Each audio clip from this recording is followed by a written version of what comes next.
Hello students, ഇന്നത്തെ വീഡിയോയിൽ നമ്മൾ ഡിസ്കസ് ചെയ്യുന്നത് സെൽസിനെ കുറിച്ചാണ്. നോർമലി നമ്മൾ ഉപയോഗിക്കുന്ന ടേമാണ് ബാറ്ററി. അപ്പോൾ ഈ ബാറ്ററിയും സെല്ലും തമ്മിലുള്ള ഡിഫറൻറ്റ് എന്താണ്? ഒന്നിൽ കൂടുതൽ സെൽസ് ജോയിൻ ചെയ്യുമ്പോഴാണ് നമുക്കൊരു ബാറ്ററി ലഭിക്കുന്നത്.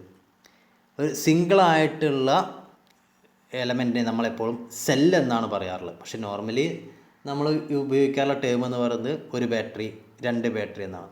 അപ്പോൾ അത് സിംഗിളർ ആണെങ്കിൽ നമ്മളതിനെ സെൽ എന്നാണ് പറയുക. ഒന്നിൽ കൂടുതൽ സെല്ലുകൾ ജോയിൻ ചെയ്യുമ്പോഴാണ് നമുക്ക് ഒരു ബാറ്ററി കിട്ടുന്നത്. So cell is a source of EMF in which chemical reaction is converted in to electrical energy. Chemical റിയാക്ഷൻ്റെ ഫലമായി ഇലക്ട്രിക്കൽ എനർജി പ്രൊഡ്യൂസ് ചെയ്യുന്ന ഒരു എലമെൻ്റാണ് സെൽ എന്ന് പറയുന്നത്. ഒരു സെല്ലിനകത്ത് പ്രധാനമായിട്ടും കുറച്ച് മെറ്റൽ പ്ലേറ്റുകളാണുള്ളത്. ഒരു പോസിറ്റീവ് പ്ലേറ്റ് ഉണ്ടായിരിക്കും, അതുപോലെ തന്നെ നെഗറ്റീവ് പ്ലേറ്റ് ഉണ്ടായിരിക്കും. അതിനൊരു സ്യൂട്ടബിൾ ആയിട്ടുള്ള മീഡിയത്തിനകത്ത് ഇമേഴ്സ് ചെയ്തിരിക്കും. നോർമലി നമ്മൾ ഇലക്ട്രോലൈറ്റ് എന്ന് പറയും. അപ്പോൾ നമ്മൾ ഉപയോഗിക്കുന്ന കൺസ്ട്രക്ഷനെ ബേസ് ചെയ്തിട്ട് സെല്ലിനെ പ്രധാനമായും രണ്ടായി ക്ലാസിഫൈ ചെയ്തിട്ടുണ്ട്. ഒന്ന് പ്രൈമറി സെല്ലെന്നും രണ്ട് സെക്കൻഡറി സെല്ലെന്നും. പ്രൈമറി സെൽ എന്ന് പറഞ്ഞു കഴിഞ്ഞാൽ നമ്മൾ നോർമലി ഉപയോഗിക്കുന്ന ബാറ്ററി, നമ്മൾ ക്ലോക്കിനകത്തൊക്കെ ഉപയോഗിക്കുന്ന റീചാർജ് ചെയ്യാൻ പറ്റാത്ത തരത്തിലുള്ള ബാറ്ററികളെയാണ് നമ്മൾ, അല്ലെങ്കിൽ സെല്ലിനെയാണ് നമ്മൾ പ്രൈമറി സെൽസ് എന്ന് പറയുന്നത്. സെക്കൻഡറി സെൽസ് എന്ന് പറഞ്ഞാൽ നമുക്കത് എഗെയിൻ ചാർജ് ചെയ്ത് ഉപയോഗിക്കാൻ പറ്റും. നമ്മുടെ ബൈക്കിനകത്ത്, കാറിനകത്ത്, UPSനകത്തൊക്കെ ഉണ്ടാവുന്ന സെൽസ് എന്ന് പറയുന്നത്. സോ പ്രൈമറി സെൽസ് എന്ന് പറഞ്ഞു കഴിഞ്ഞാൽ if it is charge once it can't charge again. ഒരിക്കൽ ചാർജ് ചെയ്താൽ പിന്നെ അതിനെ നമുക്ക് എന്ത് ചെയ്യാൻ പറ്റില്ല, റീചാർജ് ചെയ്ത് ഉപയോഗിക്കാൻ പറ്റില്ല. സെക്കൻഡറി സെൽസ് എന്ന് പറഞ്ഞാൽ നമുക്ക് എന്ത് ചെയ്യാം, നമുക്ക് അതിനെ അഗെയിൻ റീചാർജ് ചെയ്ത് ഉപയോഗിക്കാൻ സാധിക്കും. അതുകൊണ്ട് തന്നെ നമുക്കറിയാം പ്രൈമറി സെൽസ് എന്ന് പറഞ്ഞാൽ ലെസ് വെയിറ്റ് ആയിരിക്കും, സെക്കൻഡറിക്ക് വെയിറ്റ് കൂടുതലായിരിക്കും. ദെൻ നമ്മൾ ഒരിക്കലത് intermediate use with low current rate, നമ്മൾ കുറഞ്ഞ കറണ്ട് അപ്ലിക്കേഷനകത്ത് ഇൻ്റർമീഡിയൻ്റ് ആയിട്ട് ഉപയോഗിക്കാനൊക്കെ വേണ്ടിയിട്ടാണ് നമ്മൾ പ്രൈമറി സെൽസ് ഉപയോഗിക്കുക. പക്ഷേ സെക്കൻഡറി സെൽസ് എപ്പോഴും കണ്ടിന്യൂസ് യൂസ് ആയിരിക്കും. അതുകൊണ്ട് തന്നെ അവിടെ ഹൈ കറണ്ട് റേറ്റ് ആയിരിക്കും. അത്തരം പർപ്പസുകളായിരിക്കും നമ്മൾ സെക്കൻഡറി സെൽസുകൾ ഉപയോഗിക്കുക. പ്രൈമറി സെൽസിൻ്റെ ലൈഫ് കുറവായിരിക്കും, സെക്കൻഡറി സെൽസിൻ്റെ ലൈഫ് കൂടുതലായിരിക്കും. സിമിലർലി കോസ്റ്റിൻ്റെ കേസ് നോക്കിക്കഴിഞ്ഞാലും പ്രൈമറി സെല്ലിന് കോസ്റ്റ് വളരെ കുറവാണ്, സെക്കൻഡറി സെല്ലിനായിരിക്കും കോസ്റ്റ് കൂടുതലുണ്ടായിരിക്കുക. പ്രൈമറി സെൽസിന് കാര്യമായിട്ട് മെയിൻ്റെനൻസ് ഒന്നുമില്ല, കാരണം അത് ഉപയോഗിച്ച് കഴിഞ്ഞാൽ എന്ത് ചെയ്യാം, നമുക്ക് വലിച്ചെറിയാം, ത്രൂ അവേ. പക്ഷേ സെക്കൻഡറി സെൽസ് നമുക്ക് എന്ത് ചെയ്യണം, റീചാർജ് ചെയ്ത് ഉപയോഗിക്കണം. അതുകൊണ്ട് തന്നെ അതിൻ്റെ മെയിൻ്റെനൻസ് കോസ്റ്റ് കമ്പാരിറ്റീവ്ലി ഹൈ ആണ്. ഒരു പ്രൈമറി സെല്ലിന് എക്സാമ്പിളാണ് Daniel cell, dry cell, Leclanche cell എന്നൊക്കെ പറയുന്നത്. സെക്കൻഡറി സെല്ലിന് എക്സാമ്പിളാണ് lead acid cells, nickel iron cells തുടങ്ങിയവയ്ക്ക്. നമുക്ക് ഡീറ്റെയിൽ ആയിട്ട് നോക്കാം ഒരു സെല്ല് എങ്ങനെയാണ് ഉള്ളത്, എങ്ങനെയാണത് വർക്ക് ചെയ്യുന്നത്, അതിൻ്റെ മെയിൻ കമ്പോണൻസ് എന്തെല്ലാമാണെന്നുള്ളതൊക്കെ. ഒരു lead acid cell, lead acid സെല്ലിനകത്ത് പ്രധാനമായും അതിൻ്റെ വർക്കിംഗ് എന്ന് പറഞ്ഞു കഴിഞ്ഞാൽ ഇതിനകത്ത് പ്രധാനമായും രണ്ട് പ്ലേറ്റുകളാണ് ഉള്ളത്. അതൊരു ഡൈലൂട്ട് സൾഫ്യൂരിക് ആസിഡിനകത്ത് മുക്കി വെച്ചേക്കുവാണ്. അതായത് ഡൈലൂട്ട് സൾഫ്യൂരിക് ആസിഡാണ് ഇവിടെ ഇലക്ട്രോലൈറ്റ് ആയിട്ട് നമ്മൾ ഉപയോഗിക്കുന്നത്. ഫിഗറിനകത്ത് നോക്കിയാൽ കാണാം.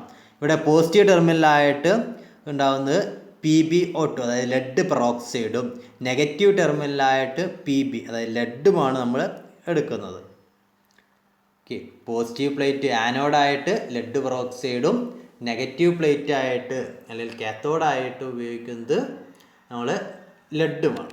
അപ്പോൾ എങ്ങനെയാണ് ഇത് വർക്ക് ചെയ്യുന്നത് നമുക്ക് നോക്കാം.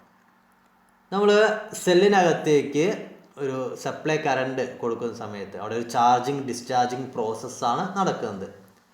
സോ നമ്മൾ ഇലക്ട്രിക് സപ്ലൈ കൊടുക്കുന്ന സമയത്ത് അവിടെ ഒരു കെമിക്കൽ ആക്ഷൻ നടക്കുകയും ലെഡ് സൾഫേറ്റ് PbSO4 എന്ന് പറയുന്ന എന്ത് ചെയ്യും, അവിടെ ഒരു PbSO4 പ്ലേറ്റിനകത്ത് ഫോം ചെയ്യുകയും അവിടെ വാട്ടർ ഇലക്ട്രോലൈറ്റിനകത്ത് എന്ത് ചെയ്യും, വാട്ടർ ഫോം ചെയ്യുകയും ചെയ്യുന്നുണ്ട്. ഇപ്പോൾ നമുക്കറിയാം നമ്മൾ ചാർജ് ചെയ്യുന്ന സമയത്ത് ഒരു ഡയറക്റ്റ് കറണ്ട് ആയിരിക്കും സെല്ലിനകത്ത് കൂടെ പാസ് ചെയ്യുന്നത്. അങ്ങനെ ഡയറക്റ്റ് കറണ്ട് പാസ് ചെയ്യുന്ന സമയത്ത് അവിടെ ഒരു റിവേഴ്സ് ഡിറക്ഷനകത്ത് കറണ്ട് പാസ് ചെയ്യുകയും അതിൻ്റെ ഫലമായി സെല്ല് കറണ്ട് പ്രൊഡ്യൂസ് ചെയ്യുകയും അവിടെ കെമിക്കൽ പ്രോസസ്സ് നടന്ന് ലെഡ് പെറോക്സൈഡ് പോസിറ്റീവ് പ്ലേറ്റിനകത്തുള്ളതും അതുപോലെ തന്നെ പ്യുവർ ലെഡ് നെഗറ്റീവ് പ്ലേറ്റിനകത്തും ഉണ്ടാവുകയും at the same time H2SO4 hydraulic H2SO4 എന്ന് പറയുന്ന സൾഫ്യൂരിക് ആസിഡ് അവിടെ ഫോം ചെയ്യുകയും അത് എക്സ്പാൻഡ് ചെയ്ത് അവിടെ വാട്ടർ ഉണ്ടാവുകയും ചെയ്തു. അപ്പോൾ നമുക്ക് ചാർജിങ് ആൻഡ് ഡിസ്ചാർജിങ് പ്രോസസ്സ് എങ്ങനെയാണെന്ന് നോക്കാം. നമ്മളൊരു സെല്ല് ചാർജിങ് ചെയ്യുന്ന സമയത്ത്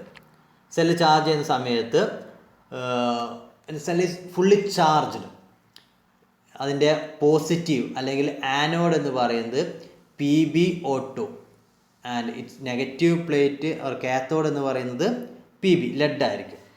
അപ്പോൾ നമ്മൾ ചാർജിങ് കണ്ടീഷനകത്ത് കറണ്ട് പാസ് ചെയ്യുമ്പോൾ ഒരു എക്സ്റ്റേണൽ ലോഡ് ഉപയോഗിച്ച് കറണ്ട് പാസ് ചെയ്യുന്ന സമയത്ത് അവിടെ H2SO4 എന്ന് പറയുന്ന സൾഫ്യൂരിക് ആസിഡ് ഡിസോസിയേറ്റ് ചെയ്തിട്ട് H2 പോസിറ്റീവ് അയോൺസ് ആയിട്ടും SO4 നെഗറ്റീവ് അയോൺസ് ആയിട്ടും മാറുകയും അങ്ങനെ H2 പോസിറ്റീവ് അയോൺസ് നേരെ ആനോഡിലേക്ക് മൂവ് ചെയ്യുകയും SO4 നെഗറ്റീവ് അയോൺസ് നേരെ കാത്തോഡിലേക്ക് മൂവ് ചെയ്യുകയും ചെയ്യുന്നു. അങ്ങനെ ആനോഡിനകത്തൊരു കെമിക്കൽ റിയാക്ഷൻ നടക്കും.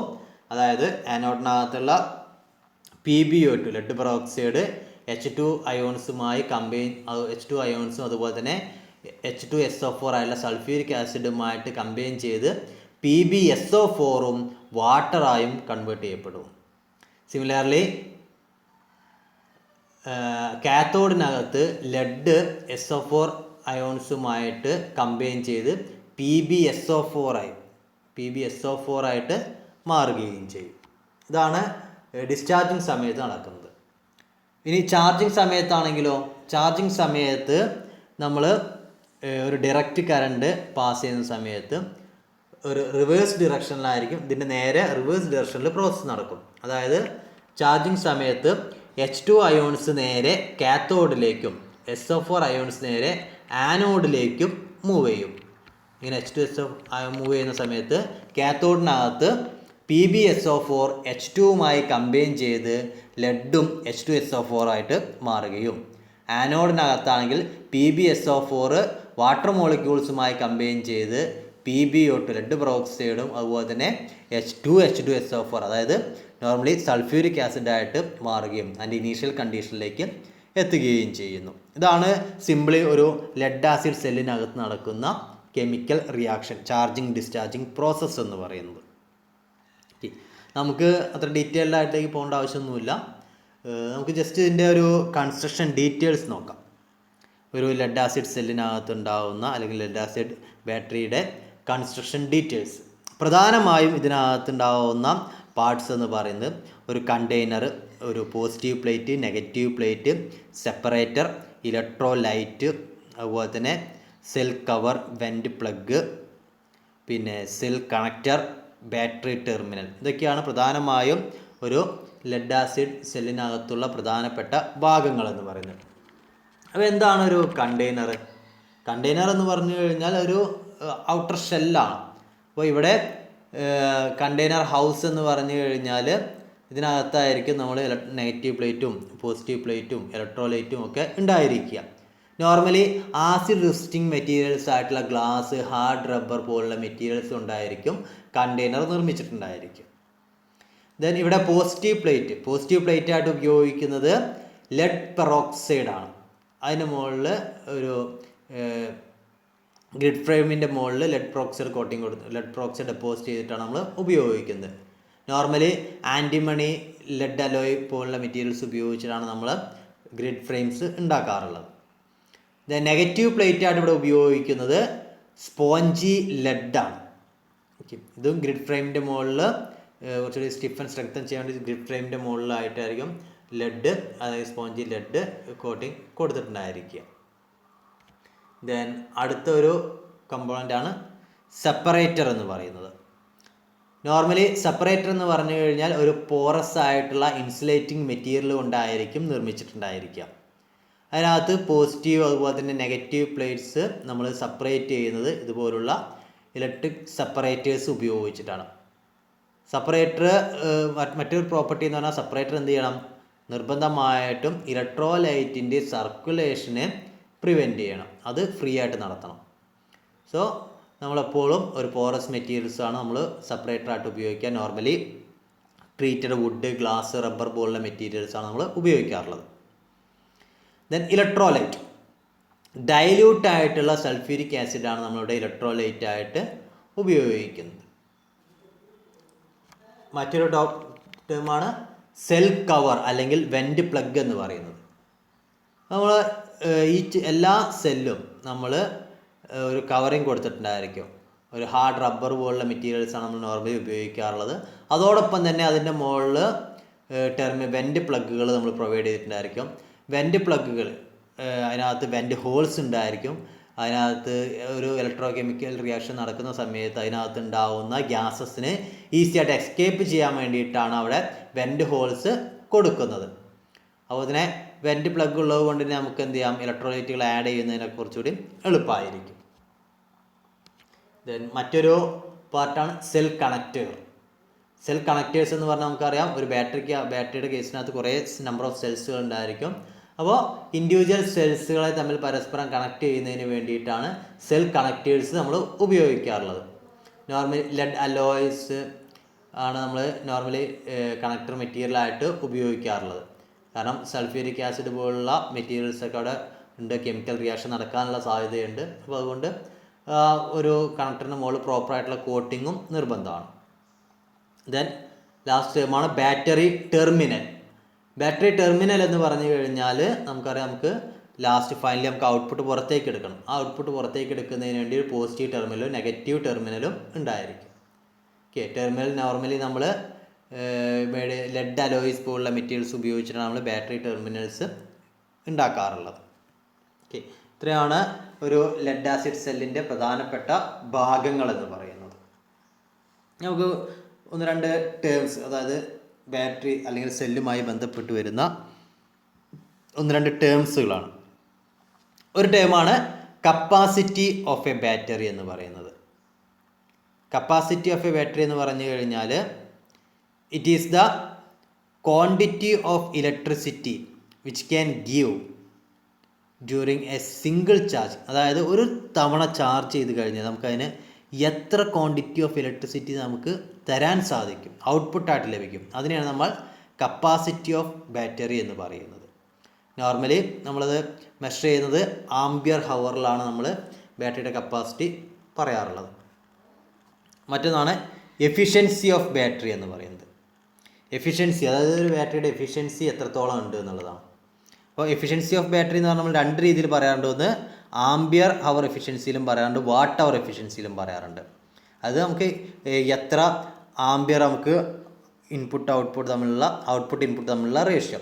ഇനി അത് പവറിൻ്റെ കേസിലാണെങ്കിൽ വാട്ടിൻ്റെ കേസിനകത്തും പറയാറുണ്ട്. അപ്പോൾ ആംബിയർ ഹവർ എഫിഷ്യൻസി എന്ന് പറഞ്ഞു കഴിഞ്ഞാൽ ampere hour discharge divide by ampere hour charged. അതായത് ഒരു മണിക്കൂറിൽ എത്ര ആംബിയർ നമുക്ക് ഡിസ്ചാർജ് ആയിട്ട് ലഭിക്കുന്നുണ്ട്, ഒരു മണിക്കൂറിൽ എത്ര ആംബിയർ നമുക്ക് ചാർജ് ചെയ്യപ്പെടുന്നുണ്ട്, അത് തമ്മിലുള്ള റേഷ്യോ ആണ് നമ്മൾ ആംബിയർ ഹവർ എഫിഷ്യൻസി എന്ന് പറയുന്നത്.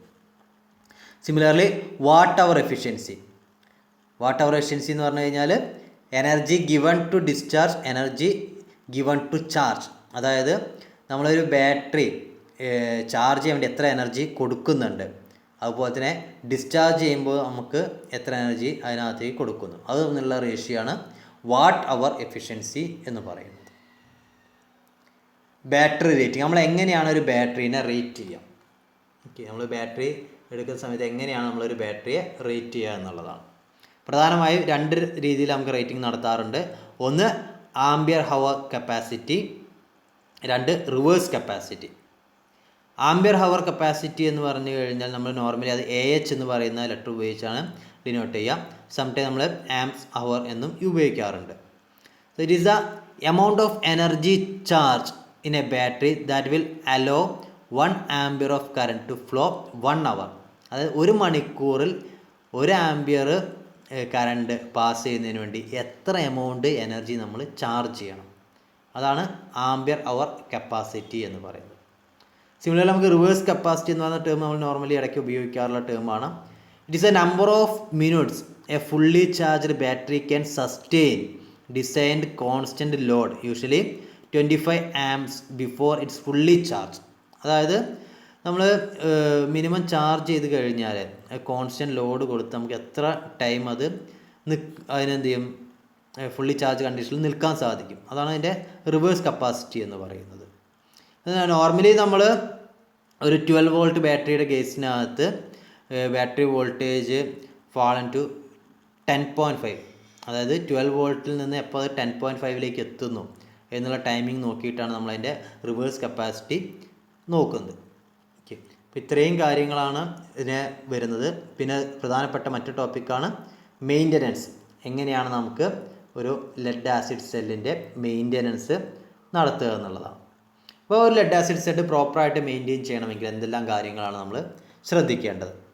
ഒന്ന്, നമ്മൾ എന്ത് ചെയ്യണം, അതിനകത്ത് പ്രോപ്പറായിട്ട് ചാർജിങ് ഡിസ്ചാർജിങ് നടക്കുന്നതിനനുസരിച്ച് പ്രോപ്പറായിട്ട് എന്ത് ചെയ്യണം, ലെഡ് ആസിഡ് സെല്ല് നമ്മൾ ചാർജിങ് നടത്തണം.